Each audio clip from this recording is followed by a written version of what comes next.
మీ ఎలాంటి వ్యాపార ప్రకటనలకైనా వెంటనే మా ఛానల్ సంప్రదించండి. యా కుక్షి వివరే కృత్వా స్వయం రక్షతి సర్వతః నమామి జననీం దేవీం పరాం ప్రకృతి రూపిణీం కృచ్ఛేన మహతా దేవ్యా ధారితోహం యథోదరే తత్ప్రసాదాత్ జగద్దృష్టం మాతర్నిత్యం నమోస్తుతే పృథివ్యా యాని తీర్థాని సాగరాదీని పర్వతః వసంతి యత్ర తాం నౌమి మాతరం భూతిహేతవే. మాతృదేవో భవ పితృదేవో భవ. ఇప్పుడు మనము జూన్ నెల 2026 సంవత్సరంలో గోచార ఫలితాలు ద్వాదశ రాశుల వారికి ఏ విధంగా ఉంటాయో తెలుసుకునే ప్రయత్నం చేద్దాము. అది కూడా సశాస్త్రీయంగా. ఇందులో నా కల్పనను కానీ, మిమ్మల్ని ఇంప్రెస్ చేయడానికి అబద్ధాలు కానీ, కోతలకు ఇటువంటి ఉంటారు మామూలుగా వాడుక పదంలో, అలాంటివి ఏమీ ఉండవండి. శాస్త్రం ఎంతవరకు చెప్పిందో అంతవరకు మాత్రమే చెప్తాం. మిమ్మల్ని ఇంప్రెస్ చేయడానికి కానీ, లేదా మిమ్మల్ని బాధ పెట్టేసి భయపెట్టేసి ఏవో జపాలు తపాలు చెయ్యాలి అనేటటువంటి తాపత్రయం కూడా ఏమీ లేదు. శాస్త్రం ఎంతవరకు అంతవరకు మనం చెప్పడం జరుగుతుంది. ఇది కేవలం గోచారం మాత్రమే. దీని ఫలితం ఒక 10 to 15% ఉంటుంది. నిష్ణాతులైన వారు చెప్తే, మామూలుగా ఏదో సగం సగం తెలుసుకుని చెప్తే అది ఎంత పర్సెంటేజ్ ఉంటుందో భగవంతుడికే తెలియాలి. కాబట్టి మిగతాదంతా కూడా వ్యక్తిగత జాతకం మీద ఆధారపడి ఉంటుంది. కాబట్టి మీ దగ్గర మీ తాలూకు date of birth, time of birth, place of birth ఇట్లాంటివన్నీ ఉన్నట్టయితే వ్యక్తిగత జాతకం రాయించుకోండి. అది 100కి 75% జరుగుతుంది. ఇంకా 10%, 15% ఆ భగవంతుడి చేతిలోనే ఉంటుంది. అంచేత దీనికి మీరు ఏదో ప్రిఫరెన్స్ ఇచ్చేయక్కర్లేదు. ఈ యూట్యూబ్లో చూసి చాలామంది ఫోన్ చేస్తున్నారు. చాలామంది గురువుగారు మీరు ఒక్కరేటి చెప్తున్నారు, అందరూనేమో ఏదో నీకు లక్షలు వస్తాయి, కోట్లు వస్తాయి. ఏమీ రావు నాయన, నీకు కోటి రాదు, లక్ష కూడా రాదు.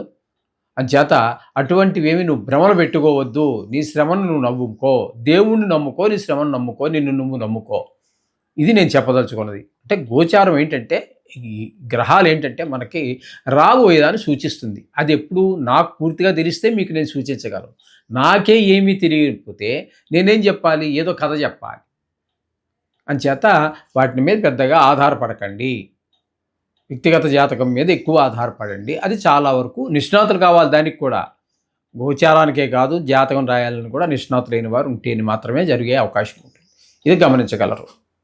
ఓకే, ఇప్పుడు యా కుక్షి వివరే కృత్వా స్వయం రక్షతి సర్వతః నమామి జననీం దేవీం పరాం ప్రకృతి రూపిణీం కృచ్ఛేన మహతా దేవ్యా ధారితోహం యథోదరే తత్ప్రసాదాత్ జగద్దృష్టం మాతర్నిత్యం నమోస్తుతే పృథివ్యా యాని తీర్థాని సాగరాదీని పర్వతః వసంతి యత్ర తాం నౌమి మాతరం భూతిహేతవే.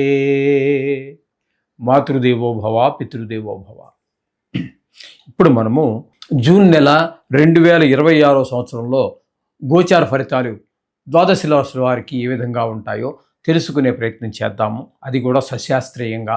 ఇందులో నా కల్పనను కానీ, మిమ్మల్ని ఇంప్రెస్ చేయడానికి అబద్ధాలు కానీ, కోతలకు ఇటువంటి ఉంటారు మామూలుగా వాడుక పదంలో, అలాంటివి ఏమీ ఉండవండి. శాస్త్రం ఎంతవరకు చెప్పిందో అంతవరకు మాత్రమే చెప్తాం. మిమ్మల్ని ఇంప్రెస్ చేయడానికి కానీ, లేదా మిమ్మల్ని బాధ పెట్టేసి భయపెట్టేసి ఏవో జపాలు తపాలు చెయ్యాలి అనేటటువంటి తాపత్రయం కూడా ఏమీ లేదు. శాస్త్రం ఎంతవరకు అంతవరకు మనం చెప్పడం జరుగుతుంది. ఇది కేవలం గోచారం మాత్రమే. దీని ఫలితం ఒక 10 to 15% ఉంటుంది. నిష్ణాతులైన వారు చెప్తే, మామూలుగా ఏదో సగం సగం తెలుసుకుని చెప్తే అది ఎంత పర్సెంటేజ్ ఉంటుందో భగవంతుడికే తెలియాలి. కాబట్టి మిగతాదంతా కూడా వ్యక్తిగత జాతకం మీద ఆధారపడి ఉంటుంది. కాబట్టి మీ దగ్గర మీ తాలూకు date of birth, time of birth, place of birth ఇట్లాంటివన్నీ ఉన్నట్టయితే వ్యక్తిగత జాతకం రాయించుకోండి. అది 100కి 75% జరుగుతుంది. ఇంకా 10%, 15% ఆ భగవంతుడి చేతిలోనే ఉంటుంది. అంచేత దీనికి మీరు ఏదో ప్రిఫరెన్స్ ఇచ్చేయక్కర్లేదు. ఈ యూట్యూబ్లో చూసి చాలామంది ఫోన్ చేస్తున్నారు. చాలామంది గురువుగారు మీరు ఒక్కరేటి చెప్తున్నారు, అందరూనేమో ఏదో నీకు లక్షలు వస్తాయి, కోట్లు వస్తాయి. ఏమీ రావు నాయన, నీకు కోటి రాదు, లక్ష కూడా రాదు. అంచేత అటువంటివేమి నువ్వు భ్రమలు పెట్టుకోవద్దు. నీ శ్రమను నువ్వు నమ్ముకో, దేవుణ్ణి నమ్ముకో, నీ శ్రమను నమ్ముకో, నిన్ను నువ్వు నమ్ముకో. ఇది నేను చెప్పదలుచుకున్నది. అంటే గోచారం ఏంటంటే, ఈ గ్రహాలు ఏంటంటే మనకి రాబోయేదాన్ని సూచిస్తుంది. అది ఎప్పుడు నాకు పూర్తిగా తెలిస్తే మీకు నేను సూచించగలను.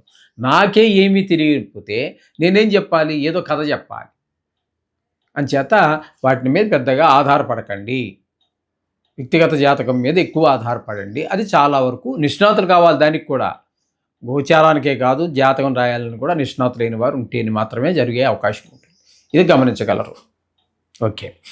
ఇప్పుడు ఈరోజు సినిమా డ్యాన్సులు చూడండి, మరి ఏ డ్యాన్స్ అన్నా చూడండి, అసలు ఆ డ్యాన్స్కి ఏమైనా అర్థం పర్థం ఏమైనా ఉందండి? చెప్పాలంటే మలమూత్ర విసర్జన అవయవాలన్నీ అడ్డదిడ్డంగా ఊపడమే మహా గొప్ప డ్యాన్స్ అయిపోయింది ఈ రోజుల్లో. నేను తమాషగా చెప్తున్నాను, మీరు దీన్ని సీరియస్గా తీసుకోకండి. అంత దరిద్రమైనటువంటి డ్యాన్సులన్నీ చేస్తున్నారు. ఏంటి అసలు ఆ డ్యాన్సులు? సరే కానివ్వండి, ఓకే. మొత్తం మీద శుక్రుడు ప్రస్తావన వచ్చింది కాబట్టి, డ్యాన్స్ విషయం వచ్చింది కాబట్టి చెప్పుకున్నాం. దీన్ని తమాషగానే తీసుకోండి. ఓకే. ఇకపోతే బుధుడు మనకి ఒక 22 రోజులు మనకి జన్మల్లో సంచారం చేస్తున్నారు. అలాగే ఆయన వెనక రాశిలో ప్రారంభమయ్యి అక్కడ 22 రోజులు, ఇక్కడ 8 రోజులు. వ్యయంలో 22 రోజులు, జన్మంలో 8 రోజులు. ఈ 2 స్థానాలలోనూ కూడా బుధుడు మనకి ప్రతికూలమైన ఫలితాలే ఇస్తాడు.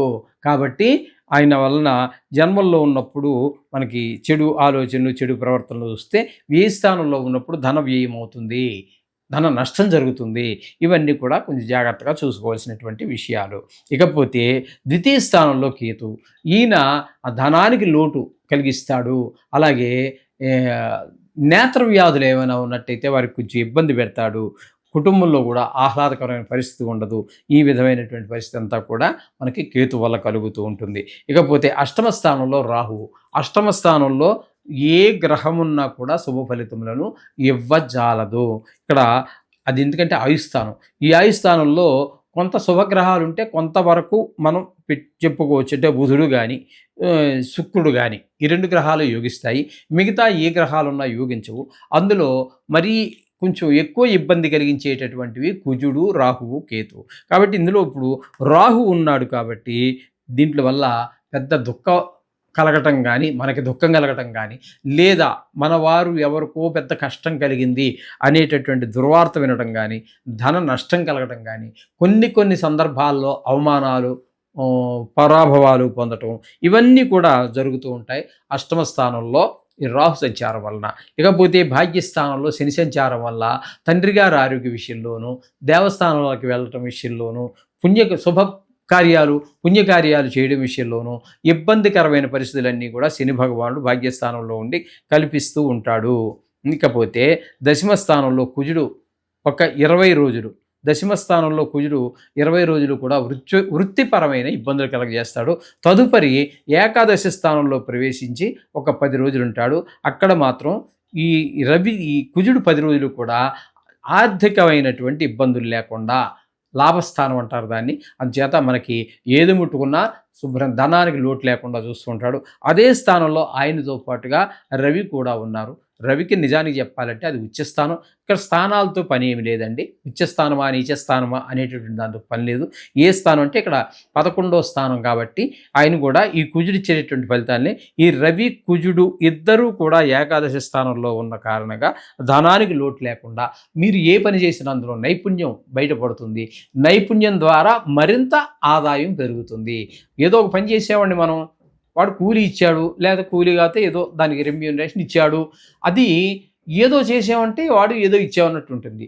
వాడు అనుకున్న దానికంటే మన నైపుణ్యం మనకు ఉంది కాబట్టి ఆ పనిని మరింత గొప్పగా మనం చేస్తే, వాడికి నచ్చితే, వాడు మన దగ్గర 10 రూపాయలకే లేకపోతే 100 రూపాయలకో మాట్లాడిన వాడు మన పని వాడికి నచ్చి 100 అనుకున్నది 200 కూడా ఇసి పంపిస్తాడు. ఇంత చాలా బాగా చేసేవయ్యా అని మనకు ఒక అప్రిషియేట్ చేసి మనకు అక్కడి నుంచి ఈ విధంగా మనకు ఎక్స్ట్రా ధనం ఇచ్చేటటువంటి అవకాశం కూడా మనకి ఉంటుంది. ఈ విధంగా రవి కుజుడు ఇద్దరు కూడా పాక్షికంగానే ఆయన 15 రోజులు, ఈయన 10 రోజులు మనకి అనుకూలమైన ఫలితాలు ఇస్తూ ఉన్నారు. ఇకపోతే ఈ స్థానంలో గురువు ఒకే ఒక్క రోజు అని చెప్పుకున్నాము. తదుపరి 29 రోజులు కర్కాటకంలో అంటే జన్మంలోనే సంచారం చేస్తున్నారు.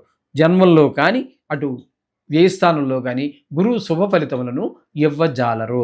తద్వారా మనకి ఈ చెడు ఆలోచనలు, చెడు ఖర్చులు, చెడ్డ పనులకి డబ్బులు ఖర్చు చేయటం లాంటివన్నీ వ్యయ స్థానంలో ఉంటే అసలు చేతికి ధనమే అందకుండా చెడు ప్రవర్తన వైపు, చెడు ఆలోచనల వైపు, మనకి అక్కర్లేని వాటి కోసం ధనాన్ని ఖర్చు చేయటము, ఇలాంటివన్నీ కూడా గురువు జన్మల్లో ఉండటం ద్వారా ఏర్పడుతూ ఉంటాయి.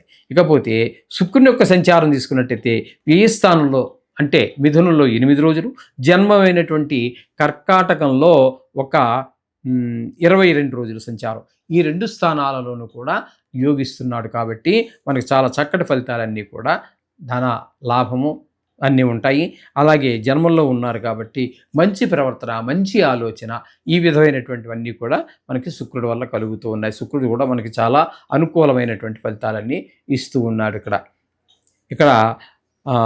బుధుడిని కనుక తీసుకున్నట్టయితే మనకి వ్యయస్థానంలో ఒక 22 రోజులు, జన్మల్లో 8 రోజులు. ఇక్కడ మనకి అనుకూలమైన ఫలితాలు అయితే రావట్లేదు.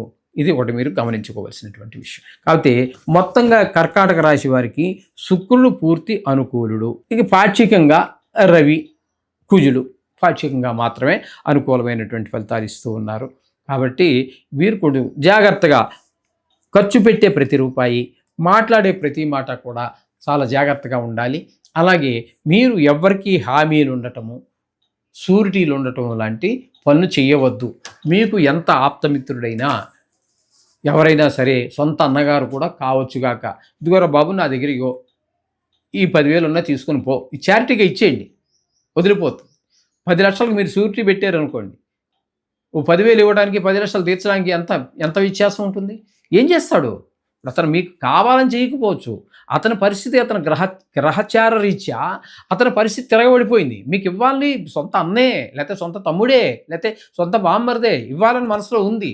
కానీ ఆ గ్రహ సంచార రీత్యా వాడి పరిస్థితి తిరగబడినప్పుడు ఏం చేస్తాడు? మిమ్మల్ని తిప్పేస్తాడు కిందకి. ఎందుకంటే సూర్యుడి మధ్యలో మీరు ఉన్నారు కదా, మీరు కూడా తిరగబడిపోతారు. అందుచేత వాటికి చాలా చాలా దూరంగా ఉండండి. ఇది గమనించుకోండి. శుభం భూయాత్.